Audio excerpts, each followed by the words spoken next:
Hi friends, அவள் பெயர் அனுலா. நான் ஒரு கர்வி ஆவதற்கு காரணம் அவள்தான். மண்டை கர்வம் பிடித்து நான் அலைந்தேன் என்று கூற முடியாது. ஆனால் அகம்பாவம் என்னும் திரை என் கண்களை மறைத்திருந்தது.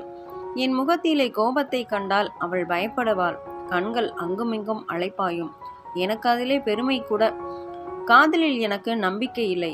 ஆணுக்கும் பெண்ணுக்கும் இடையில் இனக்கவர்ச்சி ஏற்படுவது உண்டுதான். ஆனால் காதல் என்ற தன்மையை நான் என்றுமே நம்பியது கிடையாது. காதல் சுழலின் மத்தியில் சிக்கி நான் திணறிய போது கூட இது காதல் தானா என்ற சந்தேகம் எனக்கு கடைசி வரையில் இருந்து கொண்டுதான் வந்தது.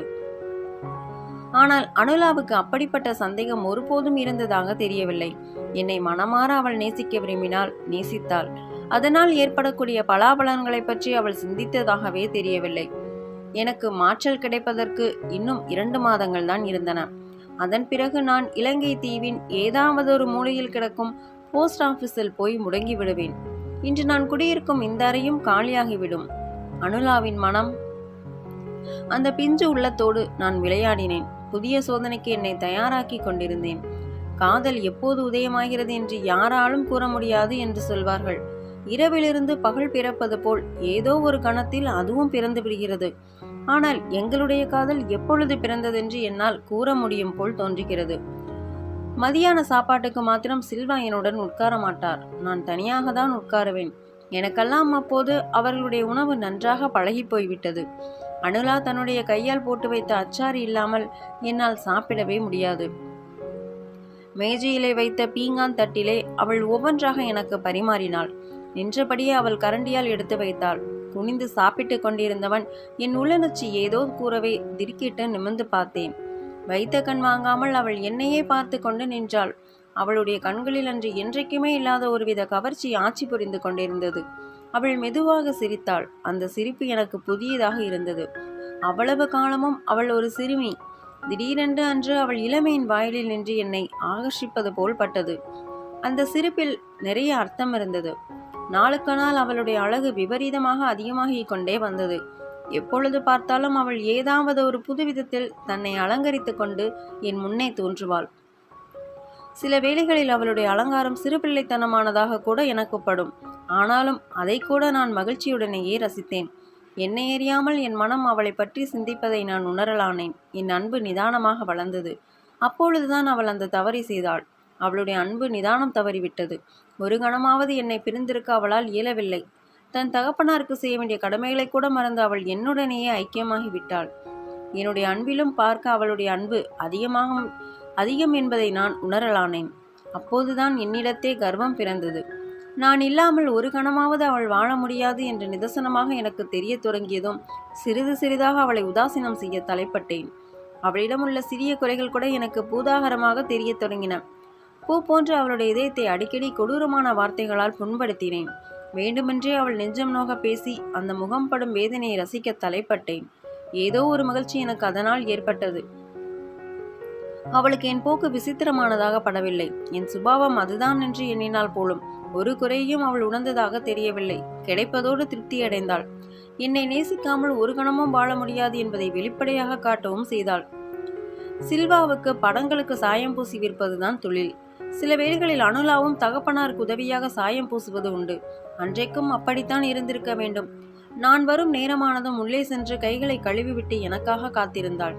எப்படித்தான் கழுவினாலும் அந்த நிறம் கையிலிருந்து இலகுவில் போய்விடுமா? அவள் வாசல் வரையில் ஓடோடியும் வந்து என் முன் வந்து நின்றாள். என்னை பார்த்து தன்னுடைய மகிழ்ச்சி முழுவதையும் கொட்டி புன்னகை பூத்தாள். நான் கண்களை கடுமையாக வைத்துக்கொண்டு, இது என்ன நாற்றம், சாயம் பூசினாயா என்று அருவருப்புடன் கேட்டேன். அவள் முகம் கூம்பி சிரித்தது. அந்த மெல்லிய இருதயத்தை வேதனை செய்வதில் ஏனோ எனக்கு மகிழ்ச்சியாக இருந்தது. ஆனால் அவளுடைய துக்கம் என்றுமே நிலையானதல்ல. என்னிடமிருந்து ஒரு சிறு புன்சிரிப்பு கிடைத்தாலும் போதும், அவள் தன் கவலைகள் எல்லாவற்றையும் உதறிவிட்டு என்னிடமே சரண் புகுந்து விடுவாள். நாணப்படக்கூட தெரியாத அவள் தன் குழந்தை பிள்ளை சுபாவத்தினால் மாத்திரம் என்னை கவர்ந்து விட்டாளா? நான் சாய்மனையில் படுத்து ஏதோ படித்து கொண்டிருந்தேன். அவள் வந்து ஒரு பக்கத்து சட்டத்தில் சாய்ந்து கொண்டு தானும் ஏதோ வாசிப்பது போல் தனக்கு தெரிந்த 1-2 தமிழ் சொற்களையே திருப்பி திருப்பி சொல்லிக் கொண்டிருந்தாள். அவள் தமிழ் பேசுவது அழகாக இருக்கும்.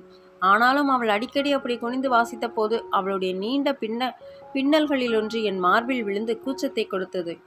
எனக்கு அவளை கோபமாக பார்க்க விருப்பம் வரவில்லை. நிமிர்ந்து அவளை பார்த்தேன். அவள் பயந்து விட்டாள். அவள் பயப்படும் போது கூட ஓர் அழகு. அந்த அழகை ரசிப்பதற்குத்தானா நான் அவளை அடிக்கடி கோபித்திருக்கிறேன் என்றே நான் நினைப்பதுண்டு. பயத்துடன் அவள் என்னையே பார்த்து கொண்டிருந்தாள். தன் கண்களை அவள் எடுக்கவே இல்லை. அனு, போகிறாயா இல்லையா? அவள் என்னை பரிதாபமாக பார்த்தாள். கண்கள் குளமாகின. எனக்கு இரக்கமாக இருந்தது. என்ன நினைத்து கொண்டேனோ. அனு, ஒரு பாட்டு பாடு என்றேன். நான் எதற்காக பாட சொன்னேன் என்று எனக்கே தெரியாது. பாட சொல்லி கேட்டதும் அவள் வெட்கத்துடன் மௌனம் சாதிப்பாள் என்றுதான் நினைத்து கொண்டேன். ஆனால் நான் சொல்லி வாய் மூடுமுன் திடீரென்று அவள் பாட ஆரம்பித்தாள். அவ்வளவு நாளும் எனக்கு அவளுக்கு பாட்டு வரும் என்று கூட தெரிந்திருக்கவில்லை. எனக்கு முன்னால் நிமிர்ந்து நின்று பள்ளி பிள்ளைகள் வாத்தியாருக்கு பாடம் ஒப்பிப்பது போல் அடக்க ஒடுக்கமாக அவள் பாடிக்கொண்டிருந்தாள். நான் ஒரு ராசா மகள் என்று ஆரம்பிக்கும் ஒரு சிங்கள பாடல் அது. எங்களிடம் 1000 யானைகள் இருந்தன, 1000 குதிரைகள் இருந்தன, ஏராளமான செல்வம் இருந்தது. எங்கள் புகழ் எங்கெல்லாமோ பரவியது. இருந்தும் என்ன, இன்று எங்கள் செல்வம் எங்கே, புகழ் எங்கே என்று தொடர்கிறது அந்த பாட்டு. என்னுடைய மனமானது அனுலாவை ராசா மகளாக கற்பனை செய்து பார்த்தது. நான் அந்த சிந்தனைகளில் மூழ்கியிருந்த போது பாட்டு முடிந்தது கூட எனக்கு தெரியவில்லை. அவள் ஓரடி முன்னுக்கு வந்து பாட்டு எப்படி இருந்தது என்ற பாவனையில் நின்றாள். நான் திடுக்கிட்டு விட்டேன். அவளுடைய கன்னத்தை மெதுவாக தட்டி, உன்னைப் போலவே உன் பாட்டும் அழகாக இருந்தது என்றேன். அவள் மனம் சந்தோஷம் படும்படியாக நான் செய்தது அது ஒன்றுதான். மகிழ்ச்சியால் அவள் பூரித்து போனாள். மாற்றல் உத்தரவு வந்துவிட்டது. சில்வாவிடம் அதை கூறும்போதே அனுலா கேட்டிருக்க வேண்டும். அனு, அவளை காணவில்லை. வெளியே வந்து தேடினேன். எதிர்பார்த்தபடியே அவள் அந்த மரத்தின் கீழிருந்து அழுது கொண்டிருந்தாள். அந்த மரம் 5 வருடங்களுக்கு ஒரு முறைதான் காய்க்குமாம். அடுத்த வருடம் அது காய்ப்பதாக இருந்தது. எனக்கு அந்த பழத்தை பறித்து தர வேண்டும் என்று அவளுக்கு எத்தனை ஆசை! அணுவை அழ வேண்டாம் என்று நான் சொல்லவில்லை. அப்படி நான் கூறியிருந்தால் ஒருவேளை உடனேயே அழுகை நிறுத்தியிருப்பாள். அழுவதற்கு கூட அவள் என்னிடம்தான் உத்தரவை எதிர்பார்ப்பாள். அனு முகத்தை மூடியிருந்த கைகளை மெதுவாக நீக்கி அவள் என்னை பார்த்தாள். அனு, நான் எப்படியும் போகத்தானே வேண்டும். அப்ப நானும் வருகிறேன். நீயா? ஏன், வந்தால் என்ன? அனு விளையாடவில்லை, உண்மையைத்தான் பேசினாள். வா என்றால் வரத்தான் செய்திருப்பாள். அனு, நீ என்ன குழந்தையா? அப்போது அவள் தன் முகத்தை நிமிர்த்தி என்னை பரிதாபகரமாக பார்த்தாள். அந்த பார்வையில் அடக்க முடியாத துயரம் துடித்தது. உண்மையிலேயே என்னை விட்டு போகிறீர்களா? முதன்முறையாக அவள் விக்கி விக்கி அழலானாள். அவளுக்கு என்னுடைய முடிவு மிக மிக ஆச்சரியத்தை கொடுத்திருக்க வேண்டும். என்னுடன் அதற்கு பிறகு அவள் பேசவே இல்லை. நேரே போய் படுத்து கொண்டாள். அடுத்த நாள் காலை பெட்டி படுக்கைகளை நான் அடுக்கி கொண்டிருந்தேன். அனுலா கைகள் இரண்டையும் பின்னுக்கு கட்டியபடி மெதுவாக நடந்து வந்தாள். ரகசியமாக என் பெட்டிக்குள் எதையோ வைத்துவிட்டு என் முகத்தையே ஆர்வத்தோடு பார்த்தபடி நின்றாள். அனு, இது என்ன? போன கண்டி பெரகராவின் போது அவள் வாங்கிய ஒரு சிறிய புத்தர் சிலை. யானை தந்தத்தினால் செய்தது. எவ்வளவு ஆசையாக அதை வாங்கினாள். எனக்கு அதை பெற்றுக்கொள்ள மனமே இல்லை. ஆனால் அவளுடைய கண்களை பார்த்ததுமே என் முடிவை மாற்றிக்கொண்டேன். இனிமேல் இங்கே வரவே மாட்டீர்களா? எனக்கு அவள் முகத்தை பார்க்க இரக்கமாக இருந்தது. அனு, உன்னை பார்க்காமல் இருப்பேனா? நீ கிரிபத் செய்து தருவாயல்லவா? நான் கடைசியாக விடைபெற்ற போது அவள் திக்கி திக்கி என் காதோரமாக முகத்தை வைத்து, என்னிலே உங்களுக்கு ஆசை இல்லையா என்று கேட்டாள். அப்போது கூட அவள் முகத்தில் நான் நாணத்தை காணவில்லை. அவளுடைய அன்பு ஆழமானதில்லையா? இல்லாவிட்டால் எப்படி சிரித்தபடியே அவளால் விடை கூற முடிந்தது? ஆனால் அவளை விட்டு பிரிய வேண்டும் என்ற விசித்திரமானதோர் ஆவல் என் அடிமனத்தில் நெடுநாளாக உறைந்து கொண்டிருந்தது. பிரிவின் வேதனை உண்மையிலேயே நான் அனுபவிக்க வேண்டும் என்று தனியாத ஆசையாகத்தான் இருக்க வேண்டும். ஆனால் ஆசை இருந்த அளவுக்கு அதை தாங்கும் சக்தி எனக்கு இருந்ததாக தெரியவில்லை. எந்நேரமும் என் மனத்தை அனுலாவின் வேதனை நினைவுதான் நிறைத்து கொண்டது. ஒரு காரியமும் என்னால் செய்ய இயலவில்லை. பைத்தியம் பிடித்துவிடும் என்ற நிலையில் இருந்தேன். என் வேதனையே இப்படி என்றால் அனு, அவள் பிஞ்சு உள்ளம் இதை தாங்குமா? நானே ஏற்றுக்கொண்ட சுமையை நான் சுமக்க முடியாமல் தவித்தேன். அனுலா தூணோடு உட்கார்ந்து முழங்காலை கட்டிக்கொண்டு பாடிக்கொண்டிருக்கிறாள். நான் ஒரு ராசாமகள். மிரண்டு பார்க்கும் அவளுடைய விழிகள் என் முன்னே வந்து நின்றன. பயத்தை தவிர அவள் என்னிடம் வேற எதை கண்டாள்? என் நீண்ட கால வாழ்க்கையில் அனுலா ஒரு குமிழ் என்று ஒதுக்கிவிடத்தான் நான் நினைத்தேன். ஆனால் என்னுடைய வாழ்க்கையே அவள் என்ற நிலைமை மாறிவிட்டது. அனுலா இல்லாத ஒவ்வொரு கணமும் வேதனைதான் என்பதை உணரலானேன். அணு அணு என்று என் மனம் அவளையே நினைத்து கொண்டது. தோல்வியை ஒப்புக்கொள்ள அவமானமாக இருந்தது. என்னுடைய கர்வமெல்லாம் எங்கே? மனதிலே மிகப்பெரிய பாரம் அழுத்தி கொண்டிருந்தது. தூரத்தில் வரும்போதே ஆவல் தேம்பி என் கண்களில் அனுலா தென்பட்டு விட்டாள். கால்கள் இரண்டையும் அடித்து உட்கார்ந்திருந்தாள். என் நிழல்தான் முதலில் விழுந்திருக்க வேண்டும். திடுக்கிட்டு திரும்பிய அவளுடைய கண்கள் அப்படியே நிலைக்குத்தி நின்றன. அடுத்த கணம் இனந்தெரியாத சோகம் அந்த முகத்தை கப்பியது. அவள் உள்ளே ஓடிவிட்டாள். ஏற்கனவே சாயம் பூசிய படங்கள் சில வெயிலில் காய்ந்து கொண்டிருந்தன. தூரத்திலே எமக்கு மிகவும் பழக்கமான அந்த மொரமரம் ஒன்று 2 பூக்களை உதிர்த்தபடியே நின்று கொண்டிருந்தது. கொடியிலே சில்வாவின் சாரம், அதே பழைய சாரம்தான் காய்ந்து கொண்டிருந்தது. அனுலா வரவில்லை. அனு, என் குரலில் அப்போது கூட அன்பிலும் பார்க்க அதிகாரம்தான் நிமிர்ந்து நிற்பதாகப்பட்டது. உள்ளே போனேன். அவள் கையிலே உள்ள சாயத்தை மண் தேய்த்து கழுவி கொண்டிருந்தாள். அனு, அவள் நிமிர்ந்து கூட பார்க்கவில்லை. அனு, கோபமா? அவள் மெதுவாக தலையை நிமிர்த்தி அசைத்தாள். அவளுடைய இயல்பான புன்னகை அப்போது கூட தோன்றவில்லை. அப்பா எங்கே? புது டவுனுக்கு போயிருக்கார்.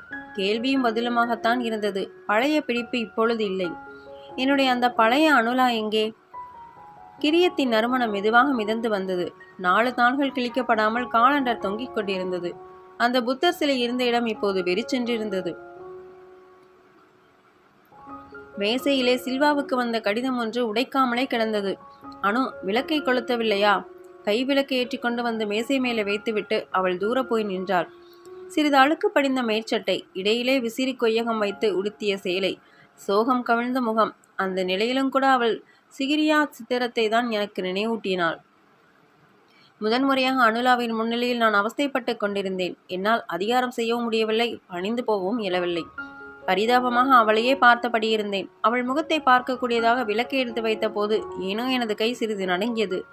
நான் வந்தது உனக்கு பிடிக்கவில்லையா? அவள் முகம் சிரித்து கருத்தது. மௌனமாக குனிந்தாள். அப்பா என்ன பேதாசாவுக்கு பேசுகிறார்?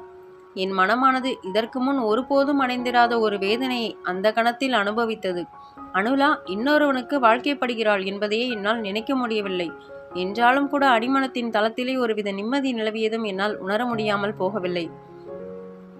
அனுலாவை பார்த்தேன். மங்கிய விளக்கின் ஒளியிலே அவள் கண்கள் பளபளத்தன. அவள் பொலபொலவென்று கண்ணீர் உகுந்த நாட்களைப் போல் இதையும் என்னால் உதாசீனம் செய்ய முடியவில்லை. அந்த ஒரு சொட்டு கண்ணீரை என் இதயத்தை தகர்த்துவிடும் போல் பட்டது. அவள் அழுவதை நான் விரும்பவில்லை. பழைய அனுலாவாயிருந்தால் அந்த கண்ணீர் என்னை ஒன்றும் செய்திருக்க முடியாது. ஆனால் என் முன்னே நின்ற அனுலாவின் கண்ணீரை தாங்க என்னுடைய இதயத்தில் வலுவில்லை. அனு, அந்த பாட்டை பாடுகிறாயா? அவள் மௌனமாக இருந்து விட்டாள். அந்த பிடிவாதமான மௌனத்தை என்னால் தாங்க முடியவில்லை. நான் பாட சொன்ன போது மூலமனத்தோடு அவளை கேட்காது போனாலும் கூட என் வேண்டுகோளை அவள் நிராகரித்தாள் என்றிருக்க என் மனம் ஒப்பவில்லை. அனு, எனக்காக பாட மாட்டாயா? அவள் ஏதோ சொல்ல விரும்பினாள். உதடுகள் மாத்திரம் படபடவென்று துடித்தன. இன்னும் எத்தனை நாளுக்கு உன்னிடம் இப்படி யாசிக்கப் போகிறேன்? அவளுடைய வலது கையின் நீண்ட விரல் என் வாயை மெத்தன மூடின. சாயத்தின் மெல்லிய நாற்றம் மூக்கிலே லேசாகப்பட்டது. படங்கிலே இருந்து இலையை ஒவ்வொன்றாக பீத்தபடி அவள் மெதுவாக பாடத் தொடங்கினாள். நான் ஒரு ராசாமகள். அவள் பாடிக்கொண்டு போகும்போது துடிக்கின்ற விளக்கின் ஒளியில் அவள் கண்களையே பார்த்து கொண்டிருந்தேன். அவள் பாடலின் இறுதி வரிகளுக்கு வந்தபோது உலகத்துக்கு சோக இசையெல்லாம் அவள் குரலில் இழைந்து விட்டதாகத்தான் எனக்கு பட்டது. நான் அணியும் நகையெல்லாம் பித்தளைதான், பொன்னல்ல. நான் உடுத்தும் சேலையெல்லாம் கிழிந்தவைதான், பட்டல்ல. என்றாலும் கூட என்னை பார்த்து சிரிக்காதே, தெருவிலே போறவனே. நான் ராசாமகள். நான். அந்த கடைசி வரிகளை அவள் பாடவே இல்லை. அதற்கு பதில் ஒரு மெல்லிய விக்கல்தான் அவளிடமிருந்து வெளிப்பட்டது. விளக்கு எப்போது அணைந்தது? ஒரு துளி கூட காற்று வீசவில்லையே.